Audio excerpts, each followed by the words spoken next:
E estamos ao vivo, graças a Deus. Mais uma noite nós aqui juntinhas para falarmos dos nossos filhos adolescentes, que nos deixam de cabelo em pé. Não é verdade? Não, conta para mim, quem está aqui? E conta para mim, escreve aqui nos comentários, por favor, se você já se sentiu de cabelo em pé, desesperado, descabelado, com o filho adolescente. Porque eu sei que é bem desafiador, né? É muito desafiador a gente, como se diz, lidar com essa adolescência. E esse programa de toda segunda-feira, às 20h24, porque o ano é 2024, então você sabe que as lives são sempre de segunda e quinta e sempre no horário do ano, tá? E hoje é o nosso programa Pergunta para Val. Então, se você tem alguma dúvida sobre o seu filho adolescente, como conduzir, como lidar, o que fazer, você me manda um direct que eu coloco aqui na fila e uma hora eu te respondo, tá bom? E hoje, gente, a gente tem a pergunta de uma querida, muito fofa, que me mandou uma pergunta lá no Instagram e ela disse assim, o nome dela é Maia, tá? Pelo menos é assim que está escrito no perfil dela. E ela disse assim, ó, olha que fofinha. Que bom que voltou, Val. Você é uma das poucas, deixa eu ler aqui, poucas pessoas que falam sobre adolescentes de forma que a mãe não se sente com peso na consciência. Entender as mudanças fisiológicas da minha filha me faz sentir mais leve e me faz entendê-la. Minha dúvida, eles, os filhos, não conseguem compreender o quanto nos angustiam, né? Né? Eles não conseguem. Já vou dando aqui o spoiler da resposta. Não consegue, Maia, eles não conseguem. Eu costumo dizer o seguinte, nosso filho adolescente, ele está passando por um processo na vidinha dele, fisicamente eu estou falando, tá? Tô falando de desenvolvimento cerebral, tá bom? A parte do hardware, né? O cérebro mesmo, aquele negócio cinzento que fica assim dentro da cabeça, sabe? Ele vai se desenvolvendo desde que a gente está, né? Desde que a gente é um embrião na barriga da nossa mãe, ele vai se desenvolvendo, ele tem fases de desenvolvimento, e essa parte física, na fase da adolescência, ela sofre uma espécie de reforma, vamos chamar assim, como se fosse um prédio, uma casa, ela estaria em reforma, tá? Assim, daquela obra bem desafiadora, aquela assim que toma conta de tudo, né? Que realmente bagunça o negócio, bagunça, tá? Essa é a parte física, tô falando da parte fisiológica, né? A parte socioemocional, psicológica, ela está passando por um momento também desafiador, que é quando ele está na fase de construir a sua própria identidade. Então, ele precisa se tornar um indivíduo, uma pessoa individual, uma pessoa que não é mais a extensão da sua mãe, que é o que acontece psicologicamente quando ela tem 2 aninhos de idade, até os 2 aninhos. O bebê não tem consciência de que ela é um ser à parte da sua mãe. Psicologicamente, é uma coisa só. Ela sente que a mãe e ela é uma coisa só, não tem divisão.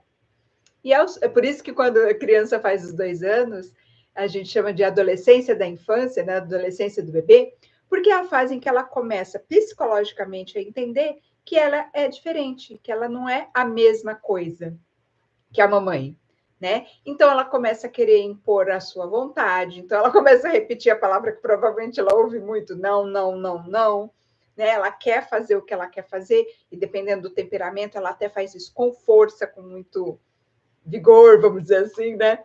Ela fica intensa nas coisas que ela quer. Então, se ela quer o negocinho, eu quero, dá, né? Ela fica assim, intensa, porque ela realmente percebe que ela tem vontades à parte. Essa é a parte do desenvolvimento psicológico, né?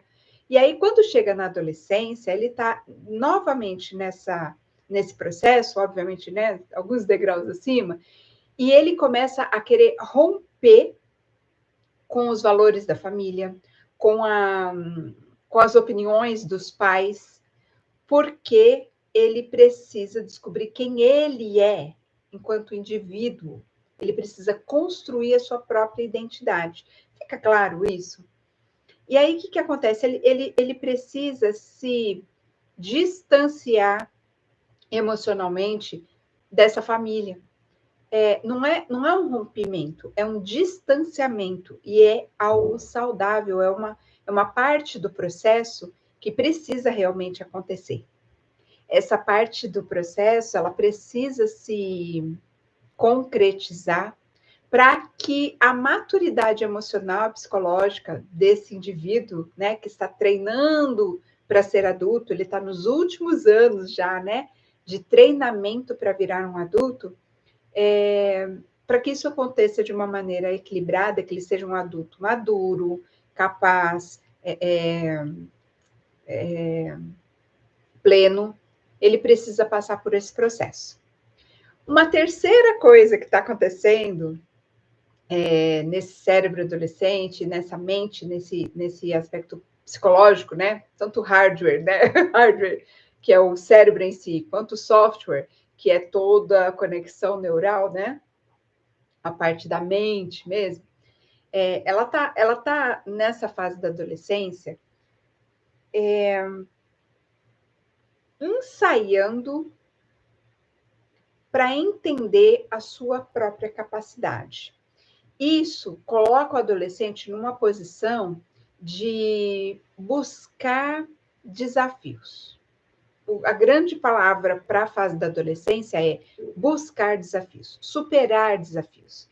E quanto mais esse jovem consegue superar os desafios que estão sendo colocados para ele, melhor ele se desenvolve. Mais autoconfiança e autoestima ele consegue desenvolver, né? Para isso, tudo isso acaba sendo um peso muito grande. Lembra que eu falei da questão da reforma? O cérebro tá sofrendo podas neurais, está sofrendo uma transformação em duas áreas importantes do cérebro, que é a parte do controle, autocontrole emocional, a parte que realmente faz com que a gente se diferencie, né, dos outros animais. E a outra parte é a parte da empatia, né? De se colocar no lugar do outro, de perceber a posição do outro num relacionamento, né? De desenvolver empatia mesmo. E isso acaba sendo uma coisa muito pesada. Lembrando que, além disso, o jovem está lidando também com o seu desenvolvimento físico, que é muito abrupto, é muito rápido. Você pega uma criança, né, uma criança de 10 anos, e aí você pega uma de 15, veja, em apenas 5 anos, ela tem uma transformação tão brutal que você quase não reconhece mais essa criança. Eu vejo muito isso lá com os meus escoteiros, quando a gente tira fotos, né, das atividades, aí a gente revê essas fotos, às vezes aparece, né, nas lembranças, e a gente vê, nossa, olha a carinha de bebê do fulano, que hoje está com 15, 16 anos, e foi ontem, entre aspas. É muito rápido. Então, o jovem ele tem que aprender a lidar também com esse corpo novo. Ele tem que ter noção espacial para não sair se batendo pelas portas, né? Se atropelando. Ele tem que aprender a andar com esse novo centro gravitacional que se impôs ali naquele novo corpo, que cresceu muito rápido, que engordou muito rápido. Às vezes ele não está situado. E tem toda uma pressão na parte social, né? Que ele está vendo ali, que já está chegando a fase em que ele vai ter que prestar contas de todo o estudo que ele fez, que é o famigerado, temido vestibular. é a fase em que ele começa a ver se aproximar ali os seus 18 anos, e ele fala, meu Deus, vai dar ruim, porque a autoconfiança de adolescente não é uma coisa muito forte da maioria deles. Tem exceções? Tem, mas eu estou falando da grande, enorme maioria. Eles não têm uma autoconfiança muito desenvolvida, né? Então, eles sentem sobre si uma pressão, um estresse muito grande. E nesse momento, veja a fórmula que está se formando aí. Uma pessoa que está tendo que se debater com seu novo corpo, com as expectativas que ele tem sobre si mesmo, sobre o que ele vai ser, como ele vai ser, qual que é o lugar dele nesse mundo,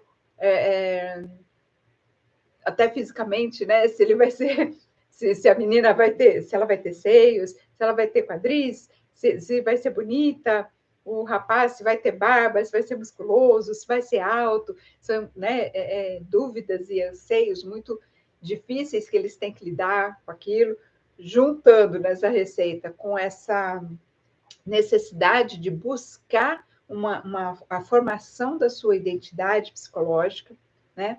Todas essas pressões, essas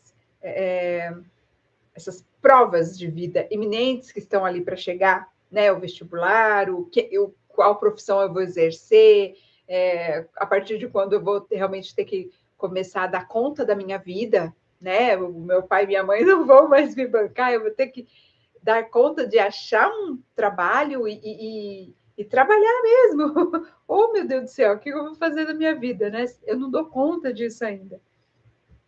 E com isso, ele também lida com a parte principal, que é as expectativas que nós pais colocamos sobre eles. Porque a gente quer ter certeza de que ele está bem preparado, de que ele vai ser uma pessoa responsável, que ele vai ser uma pessoa bem-sucedida, que ele vai conseguir alcançar os sonhos dele, que ele vai conseguir ter o sucesso que ele almejar na vida dele, né? Pergunto para as mães e para os pais, o que vocês mais querem para os filhos de vocês? Uma grande parte dos pais, das mães respondem assim, eu quero que ele seja feliz, eu quero que ele seja bem-sucedido, que ele consiga se manter, que ele consiga ter uma vida legal, né? Que ele consiga realizar os projetos dele. Mas aí você olha para aquele adolescente que está lidando com toda aquela bagunça, né? Naquele momento da vida, você fala, meu Deus, faltam, sei lá, né? Pouquíssimos anos para ele realmente chegar aí à adultez, ser considerado maior de idade, e eu não vejo esse cidadão se tornando aquilo que eu espero, que está nas minhas expectativas. E aí a gente começa num processo de criticar esse adulto de uma maneira muito forte e às vezes até inconsciente, com a melhor das intenções. A gente não faz isso por mal, a gente não faz isso porque a gente é ruim. Não, a gente faz isso porque a gente não sabe como fazer, a gente não sabe o dano que isso causa, o quanto isso ainda pesa nessa receita aí de tantos ingredientes que vão tornando a adolescência algo muito pesado para os ombrinhos deles. E tudo isso fica tão pesado para eles, fica tão difícil deles conseguirem lidar, que eles não dão conta de tudo. E nesse processo, a primeira coisa que acontece é que eles meio que se desligam de nós, pais, até porque eles precisam buscar o mundo, precisam buscar aí, então, os pares, os colegas, os amigos, os pares românticos, né? Porque também é uma preocupação muito grande se eles vão conseguir, né? Se realizar, encontrar o amor da vida. Eles estão lidando com tudo isso, preocupados com tudo isso nesse momento, então eles não conseguem, além de tudo, focar em se preocupar com o que nós, pais, estamos pensando e sentindo. Nós somos colocados na última prioridade deles. Por isso que muitas mães, muitos pais se ressentem e acham assim, se sentem assim, eu não passo de um Uber e de um caixa eletrônico. Se o meu filho tivesse um caixa eletrônico que ele pudesse sacar dinheiro e tivesse um Uber à disposição, ele não me consideraria, eu estaria fora da vida dele, eu não seria mais necessário, porque ele não liga para mim, ele não está nem aí para mim. Gente, isso não é verdade. Eu sei, eu posso afirmar com todas as letras que os adolescentes se preocupam, sim, e muito com seus pais. Um dos maiores medos dos adolescentes, primeiro, é perder os pais. Eu sei porque eu convivo com adolescentes há mais de 20 anos no movimento escoteiro, eu converso com eles, eu tenho acesso ao coraçãozinho deles, porque a gente tem um jeito de lidar com os jovens lá no movimento escoteiro, que a gente acaba se tornando um irmão mais velho. Então, é uma relação em que não tem essa cobrança de pai, de adulto, para com o jovem, então eles se sentem mais à vontade de se abrir conosco.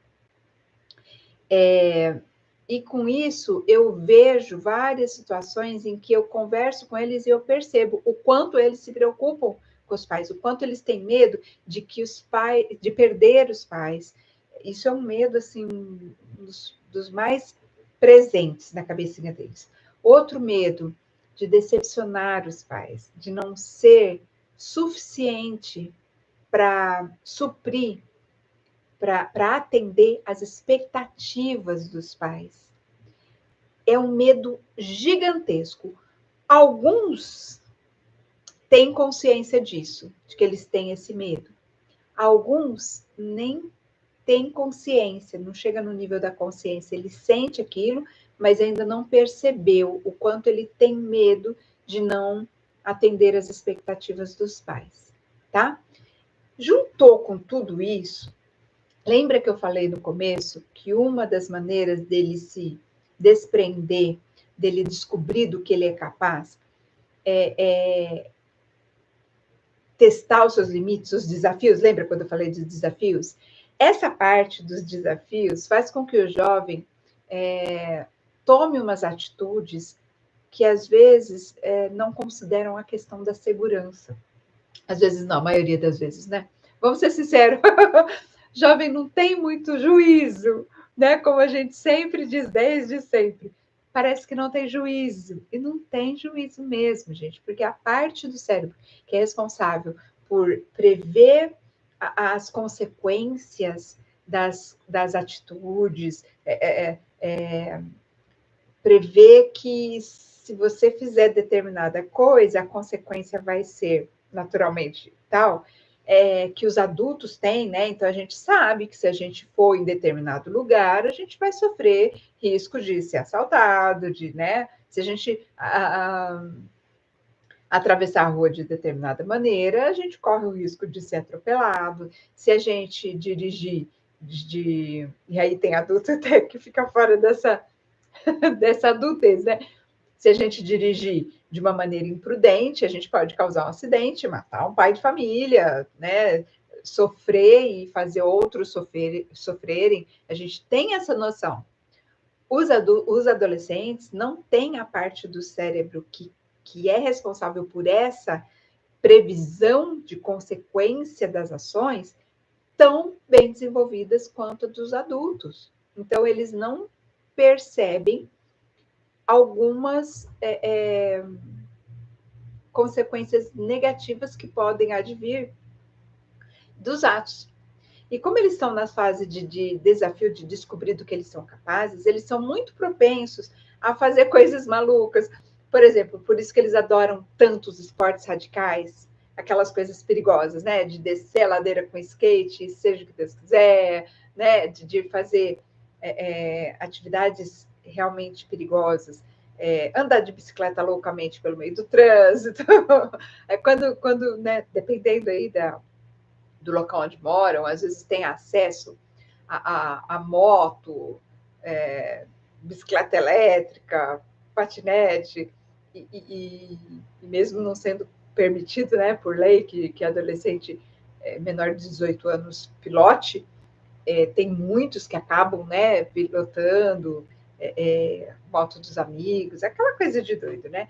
E a gente fala, meu Deus, o que tem na cabeça desse cidadão? É maluco, né? Então, assim, sai de casa e não liga para avisar, né, que vai chegar atrasado, não se preocupa, parece que não se preocupa em avisar que está bem, que não morreu, que, né, só está na casa de um amigo, chega fora do horário, chega tarde, chega fora do horário que está acostumado e não se preocupa em dar um alôzinho, fala, mãe, ó, tá tudo bem, né?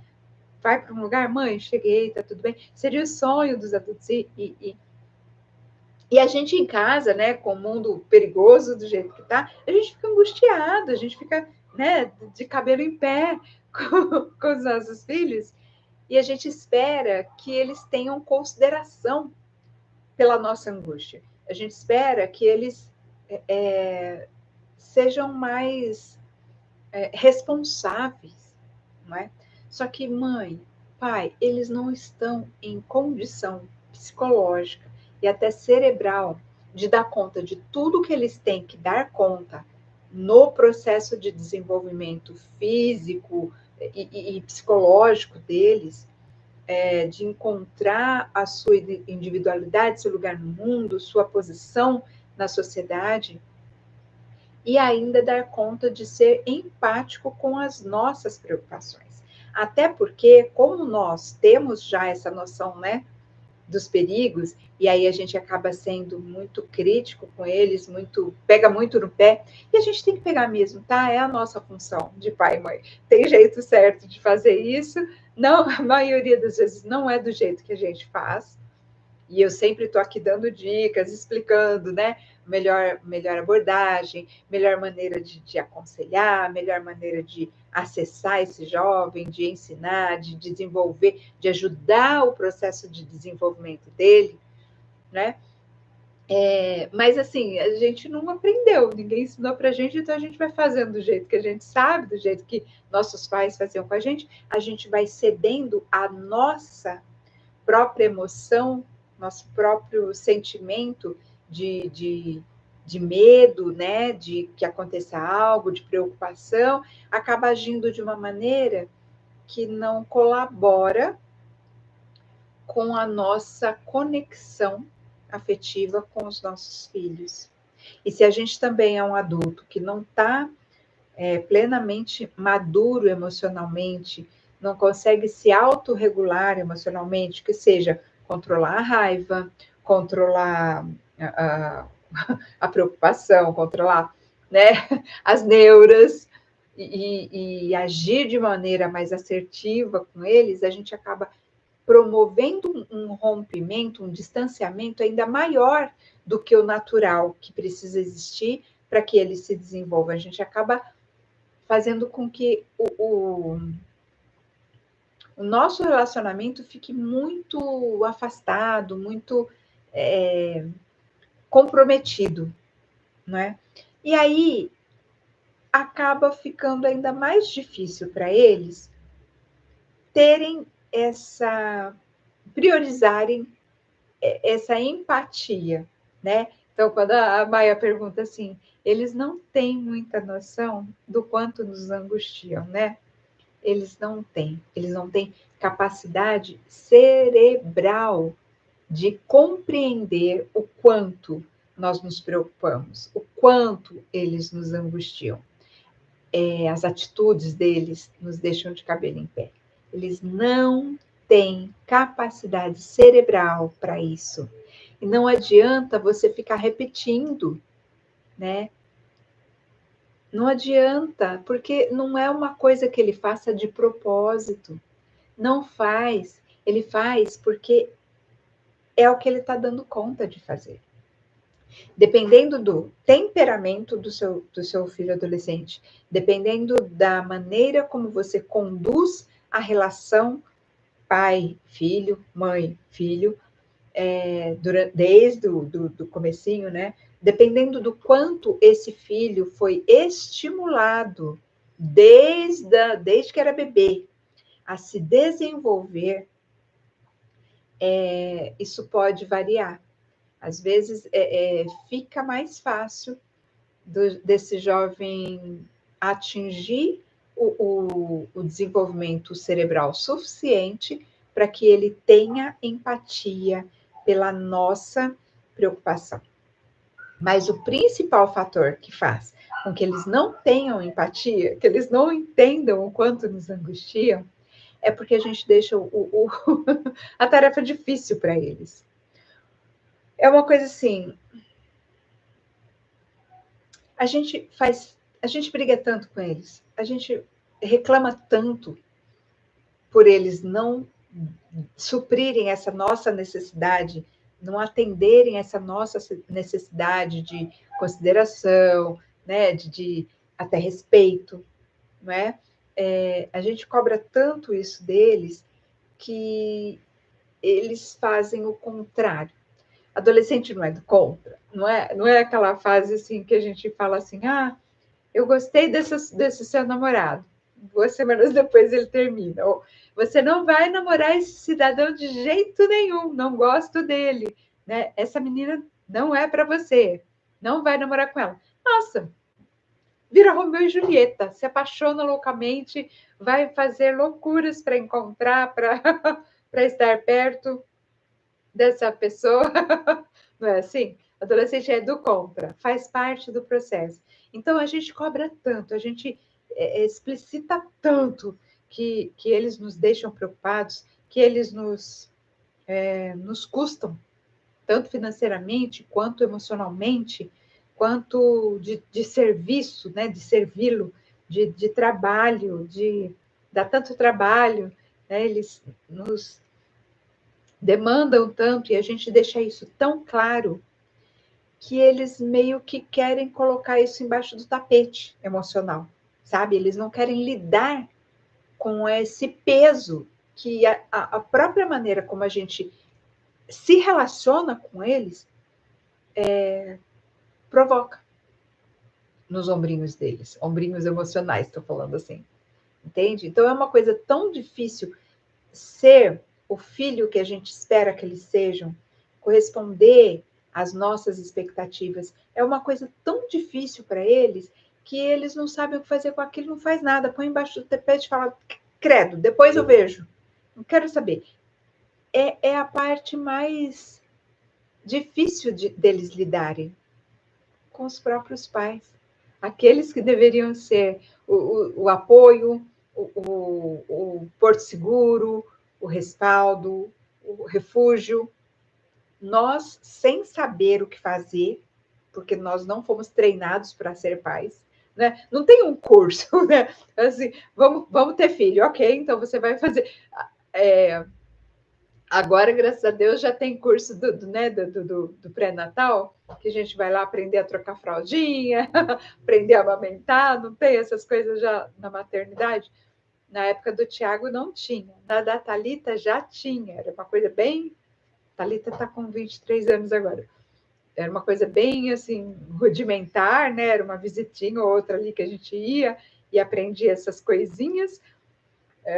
Tomara que já tenha evoluído mais. Mas a gente não tem uma preparação realmente para lidar com as fases do desenvolvimento do nosso filho, que é a nossa maior responsabilidade, a nossa maior função, né? Depois que se torna mãe, que se torna pai. Para dirigir carro tem que fazer, sim, tem que tirar habilitação, é obrigatório por lei. Se não for, te multam, te apreendem o carro.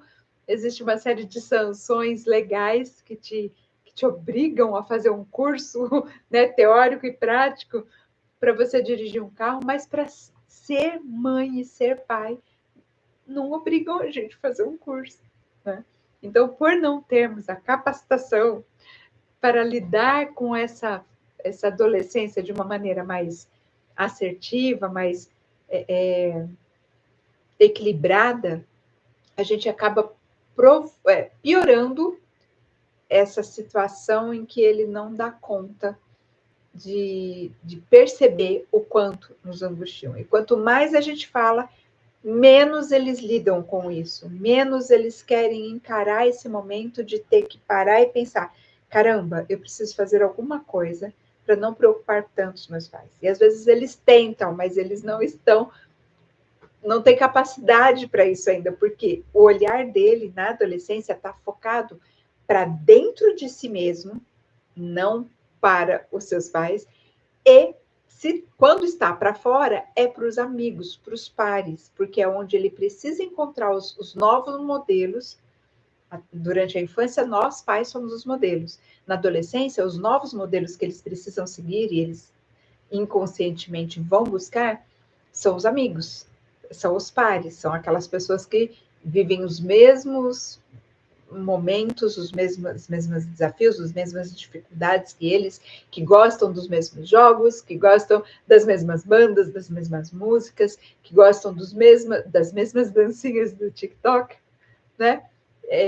Para essa parcela das pessoas do mundo onde está focado a atenção dele nesse momento da adolescência. E não adianta a gente se ressentir, não adianta a gente ficar chateado, porque, como eu falei, piora o processo.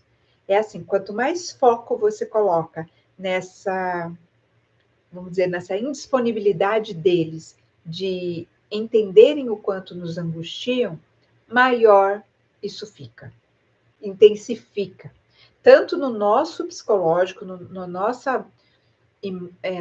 nosso cenário mental, aquilo se avoluma, se toma uma proporção, uma conotação maior, quanto na própria relação com o filho, da visão dele para conosco, né? Porque quanto mais a gente cobra, mais ele quer rejeitar aquilo, mais ele, sabe assim, quando a gente tampa os olhos e não quer ver aquele negócio, porque é tão, tão pesado, tão difícil de lidar, tão impossível da gente dar conta daquilo, eles acabam evitando, tá bom? Então, Maia, desculpa. Então, Maia, não, eles não dão conta, tá? Eles não percebem o quanto nos angustiam, tá? Essa conta é nossa, tá? Quem tem que lidar com essa angústia somos nós, os adultos, tá? Não é para a gente cobrar do adolescente essa maturidade de já ter essa consideração para conosco neste momento, né? Quem tem que lidar com essa necessidade, quem tem que fazer com que essa angústia nossa se normalize, se equalize, somos nós mesmos, tá? Não são eles, tá bom? Gente, eu espero que eu tenha ajudado, eu espero que tenha dado informações, dado subsídios para que vocês entendam que as nossas ações é que acabam provocando alguns comportamentos nos jovens ou intensificando alguns comportamentos nos adolescentes que já seriam naturais da fase em que eles estão, mas que dependendo de como a gente interage com esse adolescente, com esse nosso filho, intensifica e piora. Tá bom? Um super beijo. Se você quiser que eu responda alguma das suas dúvidas sobre os adolescentes, seus filhos, pode me mandar um direct lá no Insta, me manda um comentário aqui, que a gente vai colocando ali na fila. Tem várias perguntas já acumuladas, né? Que tem bastante gente querendo ter essas dúvidas respondidas, mas a gente vai respondendo aqui, tá bom?